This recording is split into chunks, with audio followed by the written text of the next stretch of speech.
Always welcome साथियों, digital class हमेशा आपके साथ। इंजीनियर हो, अपना इंटरनल कंबशन इंजन चल रहा है। जो भी कंटेंट अब तक आपने पढ़ा है और आगे इस वीडियो में पढ़ने वाले हैं, सारा कंटेंट आपको पीडीएफ फॉर्मेट में अवेलेबल है।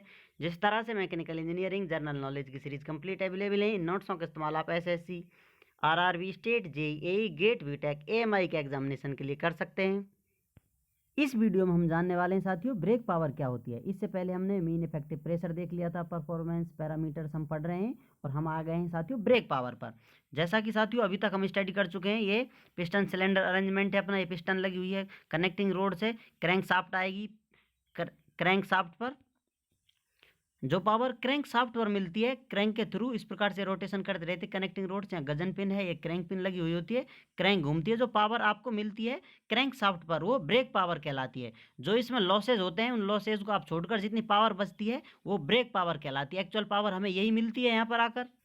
तो इसी को आप शब्दों में किस प्रकार से आप लिख सकते हैं, this is the actual power available at the crank shaft. जो एक्चुअल पावर आपको मिल रही है लॉसेज को हटाकर क्रैंक शाफ्ट पर, वही ब्रेक पावर होती है। And may be called as power output, और इसे ही आप पावर आउटपुट कह सकते हैं क्योंकि एक्चुअल में यही मिल रही है आपको of the engine, power output of the engine. It is always less than indicated power. ये हमेशा इंडिकेटेड पावर से कम होती है। क्यों? क्योंकि इसमें से लॉसेज को हटा दिया जाता है। इंडिकेटेड पावर में से लॉसेज आप हटाएंगे तो आपको ब्रेक पावर मिलती है।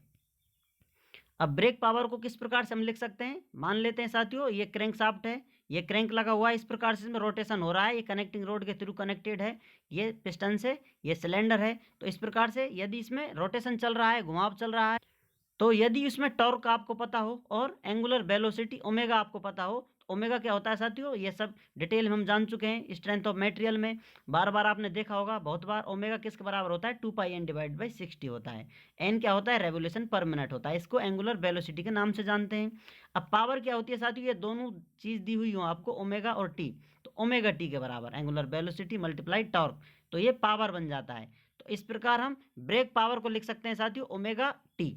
ये ओमेगा टी हो गया है, ओमेगा की वैल्यू आपने पुट कर दी है, 2πn divided by 60 multiply T, ये टी से टॉर्क से मल्टीप्लाई हो रहा है, तो ये ब्रेक पावर। इस प्रकार से हम इसका फॉर्मूला ड्राइव कर सकते हैं या बता सकते हैं।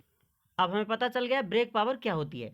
उसके बाद आते हैं साथियों, अब इसमें से जैसा आपको बताया था साथियों, ब्रेक पावर क्या होती है, किस प्रकार से आप समझ सकते हैं। इंडिकेटेड पावर में से फ्रिक्शनल पावर या लॉसेज हटा दिए जाएं तो ब्रेक पावर के बराबर होंगे। अब इसमें से किसी और पावर को देखा जाए, फ्रिक्शनल लॉसेज इधर लेकर जाएंगे तो इंडिकेटेड पावर में से ब्रेक पावर माइनस हो जाएगी। इस प्रकार से आप पावर को बता सकते हैं, कौन सी पावर किस प्रकार से निकाली जा सकती है। इनमें से कुछ दी हुई होगी, कुछ आप निकाल सकते हैं फॉर्मूला से या इस इक्वेशन से। अब यदि पावरों को अलग से शो किया जाए तो इसमें सबसे ज़्यादा अधिक पावर कौन सी होगी साथियों, एनर्जी इन फ्यूल। फ्यूल के पास सबसे अधिक पावर होती है, फ्यूल ही जलेगा उसकी पावर मिलेगी, तो इंडिकेटेड पावर होगी।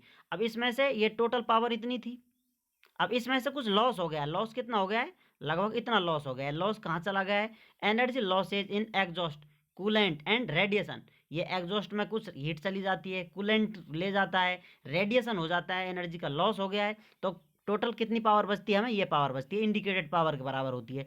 अब ब्रेक पावर आती है साथियों, इस इंडिकेटेड पावर में से भी कुछ लॉस हो जाता है, energy loss in friction, pumping, etc. इसमें से जो लॉस होंगे उन लॉसों को हटा दिया जाए तो ब्रेक पावर हमें मिलती है। यही सब हमने ऊपर डिटेल में जाना था।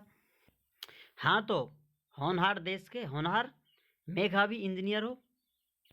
अब जानते हैं कुछ इफिशियंसी के बारे में, दक्षता या क्षमता। Indicated thermal efficiency, indicated thermal efficiency को किस प्रकार से आप लिख सकते हैं, जैसा कि साथियों आपने इतनी पावर दी, अब कहीं आप इस पावर को ले जा रहे हैं, यहाँ पर कितनी पावर मिलती है, इन दोनों का जो रेशियो होता है उसी को इफिशियंसी कहते हैं। तो इफिशियंसी को किस प्रकार से आप लिख सकते हैं, यदि सेम पावर यहाँ पहुँच जाए तो 100% इफिशियंसी, इसमें से जो लॉस होता है बच्ची कुछ पावर पहुँचती है, वो उसकी इफिशियंसी होती है। तो यहाँ पर इंडिकेटेड थर्मल इफिशियंसी के बारे में जानते हैं। थर्मल इफिशियंसी में indicated thermal efficiency is the ratio of the indicated power to the total power of fuel energy.